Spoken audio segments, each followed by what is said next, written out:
دوستو، آج کی کہانی سٹارٹنگ میں تو کافی خوشنما، لیکن انٹرول سے لے کر اینڈ تک کافی زیادہ ڈسٹربنگ ہے۔ موسم سرما کی ایک صبح تھی۔ سردی کافی بڑھ چکی تھی۔ کچھ دیر پہلے برفیلی ہوا کے جھکڑ چل رہے تھے، پھر کالے بادلوں سے آسمان ڈھک گیا۔ عجیب نظارہ تھا اور مجھے اسکول جانا تھا۔ امی کی طبیعت ٹھیک نہ تھی، تبھی میں ناشتے کے لیے نان لینے اکیلی ہی تنور پر چلی گئی۔ یہ تنور ہمارے محلے کی ایک بیوہ عورت چلاتی تھی اور خود اپنے ہاتھ سے نان لگاتی تھی۔ وہاں پہنچی تو ایک لڑکا پہلے سے موجود تھا، وہ بھی نان لے رہا تھا۔ اسے دیکھ کر لگا جیسے سارا جہان اس نے اپنی آنکھوں میں سمیٹ رکھا ہو۔ وہ لڑکا نہیں، کوئی چمکتا ستارہ تھا۔ ان دنوں میں 13 برس کی تھی اور وہ 20 برس کا ہوگا۔ میں نے نان والی خالہ سے کہا، مجھے جلدی نان دے دو، اسکول کو دیر ہو رہی ہے۔ تبھی لڑکے نے اپنے لیے خریدے ہوئے نان مجھے دے دیے۔ میں حیرت سے اسے دیکھنے لگی۔ اس کے چہرے پر اتنا رعب تھا کہ نان واپس کرنے کی ہمت نہ ہوئی، تو پیسے میں نے تنور والی خالہ کے آگے رکھ دیے۔ مجھے جلدی تھی، اسکول جانا تھا، مگر میں نان پکڑے کھڑی تھی۔ شاید اس کی صورت میں گم تھی۔ ایسی صورت زندگی میں پہلی بار جو دیکھی تھی۔ میری حیرت سے بے نیاز وہ چلا گیا۔ اس واقعے کو 1 ماہ بیت گیا۔ دوبارہ نہ دیکھا تو آنکھیں اسے دیکھنے کو ترسنے لگیں، مگر وہ دکھائی نہ دیا۔ جب گھر سے نکلتی دعا کرتی، اے کاش اسے دیکھ لوں۔ ایک روز دعا قبول ہو گئی۔ سپہر کا وقت تھا۔ میں ٹیوشن پڑھ کر واپس آ رہی تھی۔ کیا دیکھتی ہوں، وہی لڑکا، آنکھوں میں سرما اور چہرے پر تبسم لیے، اپنے کسی دوست کے ہمراہ کچھ سامان اٹھائے اپنے مکان کی طرف جا رہا ہے۔ اس کا گھر زیادہ دور نہ تھا۔ جب وہ پاس سے گزرا تو میری جانب مڑ کر دیکھا۔ تبھی دل کی دھڑکنیں تیز ہو گئیں۔ جی چاہا اسے پکار لوں، مگر اتنی کم سن تھی کہ پکارنے کی جرت بھی نہ کر سکتی تھی۔ امی جان سے کہا، جانے کون لوگ سامنے والے مکان میں آئے ہیں، ان نئے کرایہ داروں سے جا کر ملنا چاہیے۔ کیوں بھائی، کیوں جائیں؟ انہوں نے سختی سے جواب دیا اور میں سہم کر چپ ہو گئی۔ ایک روز قدرت نے اچانک اس کی صورت دکھا دی۔ کیا دیکھتی ہوں، گھر کے سامنے کھڑا ہے اور موٹر سائیکل ٹھیک کروا رہا ہے۔ مجھے اپنی آنکھوں پر اعتبار نہیں آ رہا تھا۔ جلدی جلدی اس کی طرف گئی۔ وہ اکیلا تھا لیکن بات نہ کر سکی، ایک لفظ بھی ادا نہیں ہو رہا تھا۔ ایک روز ایک خاتون اور 2 لڑکیاں ہمارے گھر آئیں۔ آنے والی آنٹی نے اپنا تعارف کرایا، میں جنید کی ماں ہوں اور یہ میری بیٹیاں زیبا اور شیبہ ہیں۔ ہم آپ کے سامنے والے مکان میں آئے ہیں، سوچا آپ سے ملیں۔ وہ بہت ملنسار اور مہذب تھے۔ امی اور آپا خوش دلی سے ملیں، ان کو پسند کیا اور کہا کہ ہم بھی آپ کے گھر آئیں گے۔ میری خوشی کی انتہا نہ تھی، دل کی مراد بر آئی تھی۔ آرزو تھی کہ ان کے گھر آنا جانا ہو۔ ایک بات نوٹ کی کہ وہ میری جانب توجہ اور دلچسپی سے دیکھتی تھیں۔ شیبہ نے مجھ سے دوستی کر لی اور گھر آنے کا وعدہ لیا۔ ہفتہ بعد امی نے کہا، چلو نا ہمسایوں سے مل کر آتے ہیں۔ میری خوشی کی انتہا نہ رہی۔ جلدی سے تیار ہو گئی، میں اور امی گئے۔ انہوں نے بڑی آؤ بھگت کی۔ ہم وہاں کچھ دیر بیٹھ کر آ گئے۔ دل تھا کہ اس مکان کی دہلیز پر رہ گیا تھا۔ میٹرک کے امتحان ہونے والے تھے۔ میں پڑھائی میں مصروف تھی، لیکن شیبہ روز آ جاتی۔ میں پڑھائی چھوڑ کر اس سے باتیں کرنے لگتی۔ خدا خدا کر کے پرچے ہو گئے تو ایک روز اس نے کہا، ہم تمہارا رشتہ جنید بھائی کے لیے مانگ رہے ہیں، تمہاری کیا مرضی ہے؟ کیونکہ بھیا کا خیال ہے کہ کرن کی مرضی ضرور معلوم کرنی چاہیے۔ میں یہ سن کر شرما گئی، مگر خوشی چہرے سے چھلک رہی تھی۔ شیبہ نے پوچھا، تم چپ ہو لیکن مسکرا رہی ہو، تو میں ہاں سمجھوں؟ میں نے اثبات میں گردن ہلا دی کیونکہ چہرے پر حیا کی سرخی نے اسے سب کچھ بتا دیا تھا۔ شیبہ نے جنید سے کہا، جس لڑکی کو تم پسند کرتے ہو وہ بھی تمہیں پسند کرتی ہے، ہم کرن کا رشتہ ضرور لیں گے۔ امی اپنی ہر بات میری بڑی بہن کے صلاح و مشورے سے کرتی تھیں، اور آپا جو شادی شدہ تھیں ہمارے گھر کی اوپر والی منزل پر رہتی تھیں۔ جب جنید کی امی رشتہ لائیں تو امی نے آپا سے مشورہ کیا اور پھر انہوں نے لڑکے کو بلا لیا۔ کچھ دیر بات چیت کی، ان کو جنید بہت پسند آیا۔ انہوں نے ابو سے بات کی۔ ابو خاصے بوڑھے تھے، کہنے لگے، بیٹا جیسی تم لوگوں کی مرضی، میں کیا کہہ سکتا ہوں، خود ہی دیکھ بھال کر لو۔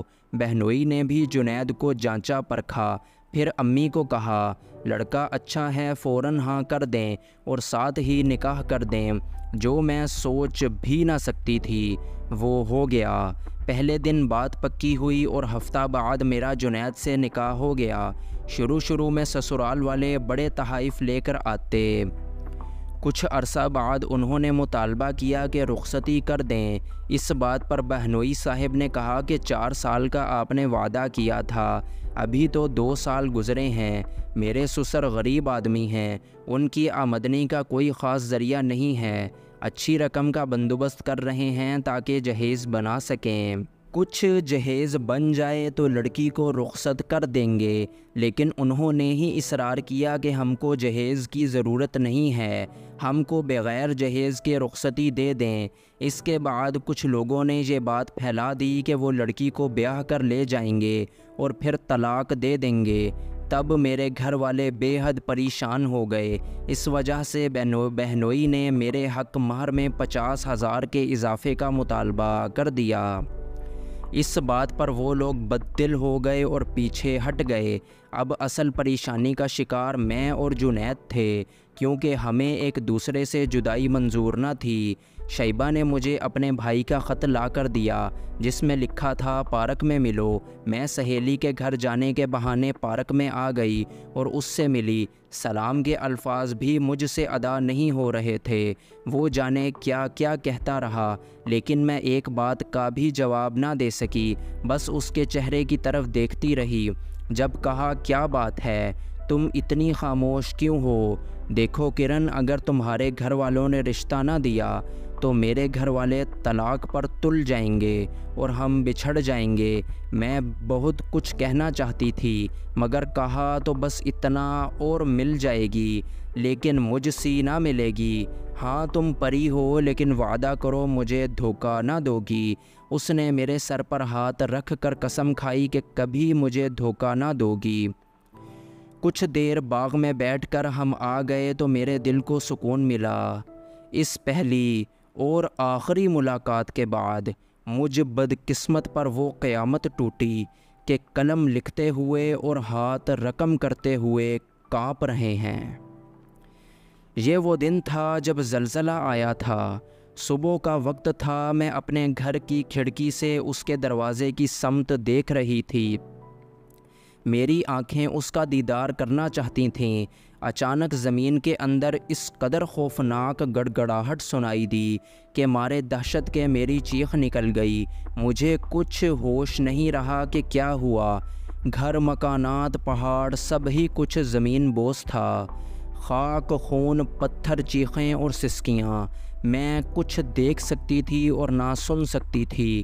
جب ہوش آیا تو کائنات بدل گئی تھی۔ میرا کچھ بھی میرے پاس نہ تھا۔ گھر والے کہاں گئے خبر نہیں۔ میں ایک گاڑی میں تھی اور میرے ارد گرد اجنبی چہرے تھے، وہ جانے کن رستوں پر اور کہاں مجھے لے جا رہے تھے۔ یہ لوگ بردہ فروش تھے، میرے علاوہ اور بھی لڑکیاں ان کے ہاتھ لگیں۔ یہ ہمیں اٹھا لائے اور بیچ دیا۔ پھر ہم ایک ایسی جگہ پہنچا دی گئیں کہ جس کا نام لیتے ہوئے شرفاء گھبرا جاتے ہیں۔ یہ لاہور کا علاقہ تھا جہاں حسن فروشی اور جسموں کا کاروبار ہوتا تھا۔ مجھے بھی ان ظالموں نے اسی جہنم میں دھکیل دیا۔ شروع دنوں میں مجھے پر کیا گزر رہی تھی، یہ نہ ہی لکھوں تو بہتر ہوگا، کیونکہ میرے والدین اگر زندہ ہوں گے اور وہ یہ حال پڑھ لیں گے تو ان پر ایک اور قیامت بھی گزر جائے گی۔ جہاں میں تھی وہاں روز ہی حسن کے خریدار آتے تھے اور ہم کو سجا سنوار کر ان کے حوالے کر دیا جاتا تھا۔ میرے ساتھ والے کوٹھے پر جس بیگم کا ٹھکانہ تھا اس میں اس کی 4 نام نہاد بیٹیاں رہتی تھیں جن سے وہ دولت کماتی تھی۔ ان لڑکیوں میں سے ایک کا نام مدیحہ تھا اور وہ بھی میری طرح مصیبت کی ماری تھی۔ اس لڑکی سے میری دوستی ہو گئی اور اکثر جب فراغت ہوتی ہم مل بیٹھ کر دکھ سکھ کر لیا کرتی تھیں۔ ایک دن کھڑکی سے میں نے اپنی اس سہیلی مدیحہ کو بلایا تو میں یہ دیکھ کر حیران رہ گئی کہ سامنے ہی صوفے پر جنید بیٹھا تھا۔ میری آنکھیں دھوکہ نہیں کھا سکتی تھیں۔ بھلا میں کیسے اس کی صورت بھلا سکتی تھی جس کی صورت میرے دل میں بسی تھی۔ بڑی مشکل سے خود پر قابو پایا۔ اپنے آپ کو کیسے ظاہر کرتی اس بات کا بھی حوصلہ نہیں تھا، لیکن میں اس کی منکوحہ تھی۔ میرا اس کے ساتھ نکاح ہوا تھا اور طلاق بھی نہ ہوئی تھی۔ کافی دیر کھڑکی میں کھڑی رہی اور وہ ان کے گھر سے نکل کر چلا گیا۔ ساتھ اس کا دوست تھا۔ جب وہ چلا گیا تو میں نے مدیحہ کو بلایا اور پوچھا کہ یہ کون لوگ تھے۔ کہنے لگی شمشیر تھا جو آپا کا شیدائی ہے اور آج وہ اپنا ایک دوست ساتھ لایا تھا۔ یہ نیا پنچھی ہے، میرے لیے بات کی ہے، شام کو مجھے لے جائیں گے۔ میرا دل بیٹھ سا گیا۔ لب پر حقیقت حال لانا چاہتی تھی مگر ضبط کر لیا کہ راز افشا ہونے کی صورت میں مزید حالات خراب ہو سکتے تھے۔ ایک ہفتہ تک وہ نظر نہ آیا۔ بارہا ارادہ کیا مدیحہ سے پوچھوں مگر زبان نہ کھول سکی۔ اتفاق کہ ایک روز میری طبیعت خراب ہو گئی اور دوا لینے اماں نے مجھے نوکرانی کے ہمراہ ساتھ والے مطب بھیجا تو مطب کے دروازے کے قریب مجھ کو جنید نظر آ گیا۔ میں خود پر قابو نہ رکھ سکی اور نقاب الٹ دیا، حالانکہ مجھے پتہ تھا کہ یہاں ارد گرد ایسے چوکیدار پھرتے رہتے ہیں جن کے فرائض تھے کہ وہ ہم پر نظر رکھیں تاکہ کوئی لڑکی کہیں بھاگ کر نہ جا سکے۔ جنید نے مجھے دیکھا تو ششدر رہ گیا۔ تم یہاں؟ ہاں، میں نے جھوٹ بولا۔ ہمارا گھر سڑک پار بلاک میں ہے، یہاں میں دوا لینے آئی تھی۔ امی کی طبیعت بہت خراب ہے نا؟ تم لوگ سب خیریت سے ہو؟ ہاں، زلزلے کے بعد ایک امدادی ٹیم نے ہمیں کچھ دن کیمپ میں رکھا، پھر یہاں لا بسایا اور میں بھی زندہ ہوں اور تمہارے سامنے ہوں۔ ہاں، مجھے پتہ ہے کہ تم کہاں جا رہے تھے۔ وہ کچھ خجل سا ہوا۔ اس روز بھی میں دوا لینے آئی تھی تو تم سامنے کی طرف جا رہے تھے۔ وہاں کون رہتا ہے؟ میں نے بن کر سوال کیا۔ وہاں میرا دوست لے گیا۔ اس کی ایک دوست ہے مدیحہ، وہ اس سے ملنے گیا تھا لیکن سنا ہے وہ جگہ تو اچھی نہیں ہے۔ ایک دم میں بھپر گئی۔ میں نے کہا جنید جھوٹ مت بولو، تم جیسا جھوٹا فریبی اور چکر باز میں نے پہلی مرتبہ دیکھا ہے۔ آج کے بعد میرے رستے میں مت آنا، مجھ سے ملنے کی بھی ضرورت نہیں ہے۔ وہ کہنے لگا کرن تم کو کیا ہو گیا ہے؟ اس نے کافی اصرار کیا کہ اپنے گھر کا پتہ دو، لیکن میں نے کوئی بات نہ سنی۔ کافی دیر سمجھاتا رہا کہ دن رات دعا کے بعد مل گئی ہو تو ایسا مت کرو، لیکن مجھے ڈر تھا کہ اس بازار کا کوئی نگہبان مجھے دیکھ لے گا تو میری شامت آ جائے گی اور وہ غنڈے جنید کی جان کے دشمن ہو جائیں گے۔ میری آنکھوں میں آنسو تھے مگر بے بس تھی۔ کوٹھے والی ماں تو کبھی کسی کو یوں اکیلا نہ بھیجتی تھی، مجھ پر اعتبار کر کے ملازمہ کے ہمراہ بھیجا تھا، مگر مجھے یقین تھا کہ کوئی نہ کوئی میری نگرانی ضرور کر رہا ہوگا۔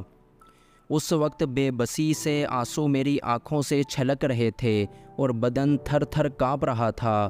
میری یہ حالت دیکھ کر اس نے کہا واقعی تم بہت خوبصورت ہو، اس میں کوئی شک نہیں اور میں تمہارے قابل نہیں تھا، لیکن یہ سچ ہے کہ میں نے اپنی زندگی میں محبت صرف تم سے ہی کی ہے اور ہمیشہ کرتا رہوں گا، تم چاہے مجھے بھول جاؤ۔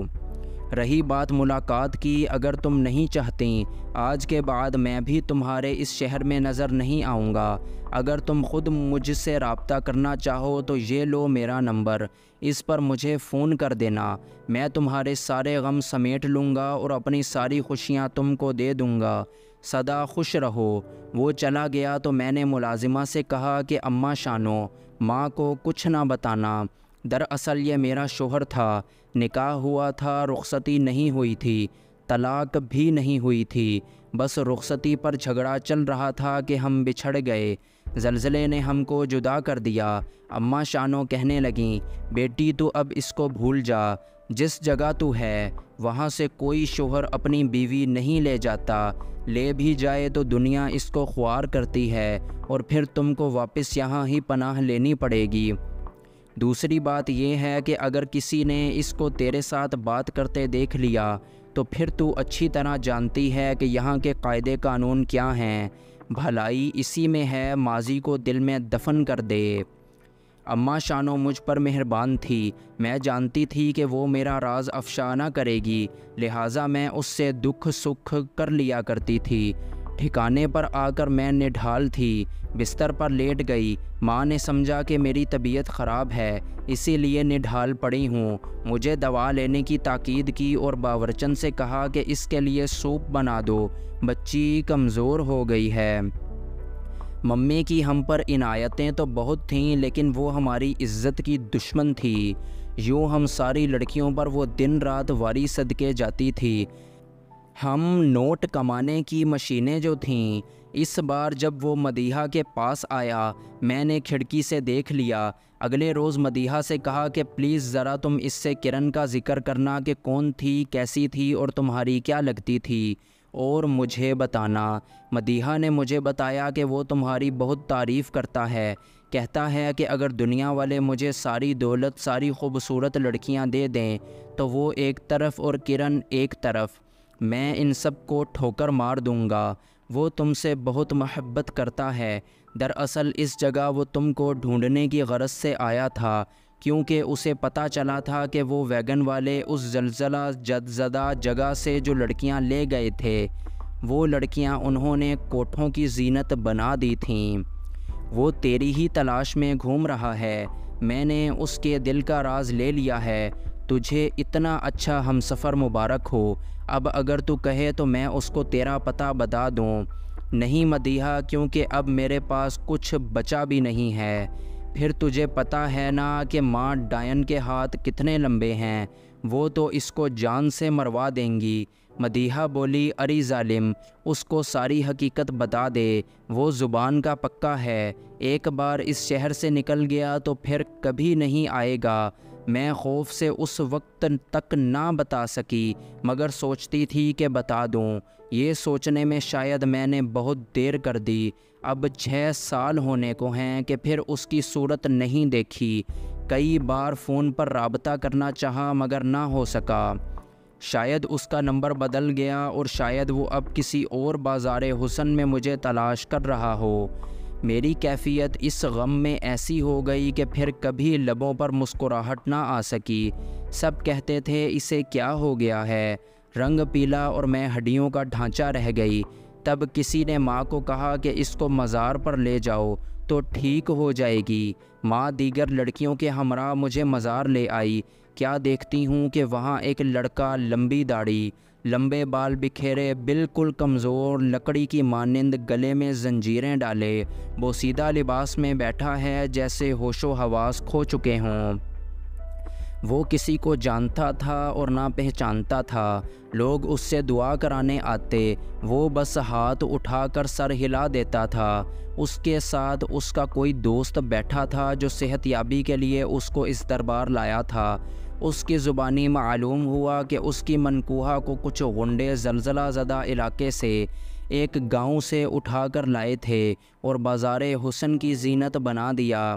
جب اس کو معلوم ہوا تو یہ اس لڑکی کو ہر شہر میں ڈھونڈتا رہا، اسے وہ لڑکی مل بھی گئی مگر لڑکی نے اس کو پہچاننے سے انکار کر دیا، جس کا اسے سخت صدمہ ہوا، تب سے غمزدہ رہنے لگا تھا۔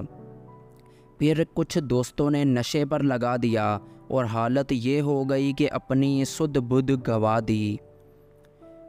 بس اتنا کہتا تھا کہ اب لاہور نہیں جاؤں گا، کبھی نہیں جاؤں گا۔ دن بدن کمزور ہوتا گیا، اسپتال میں علاج بھی کرایا، ٹھیک نہ ہوا۔ اب اس کی یہ حالت ہے۔ سوچا آخری کوشش کر دیکھیں۔ کسی نے کہا کہ مزار پر لے جاؤ تو ہم یہاں لے آئے ہیں۔ دوست کا نام عبدالشکور تھا۔ میں نے تمام قصہ سنا، پھر عقیدت سے دو زانوں ہو کر اس شخص کے سامنے بیٹھ گئی کہ میرا یہ بزرگ میرا ہی جنید تھا۔ میں نے اس کو پہچان لیا مگر وہ مجھے نہ پہچان سکا، کیونکہ اس کی آنکھیں پہچان کھو چکی تھیں۔ سب ہی دعا کرانے کے چکر میں تھے مگر مجھ سے تو وہاں ٹھہرا نہ گیا، اور میں وہاں سے ہٹ گئی کیونکہ میں نے اپنے اندر جھانک لیا تھا کہ میں کیا ہوں۔ کاش اس وقت میں حقیقت جنید کو بتا دیتی، پھر جو ہوتا دیکھا جاتا، مگر اس وقت میں 16 برس کی بے عقل تھی اور نہ ہی مجھ میں حوصلہ تھا۔ میں خوف زدہ ہرنے کی مانند وحشی انسانوں کی شکارگاہ میں تھی۔ ہر دم دعا کرتی ہوں خدا کرے وہ ٹھیک ہو جائے۔ اپنی بد نصیبی کا رونا بہت رو چکی، مگر اپنی بزدلی پر میں خود کو معاف بھی نہیں کروں گی۔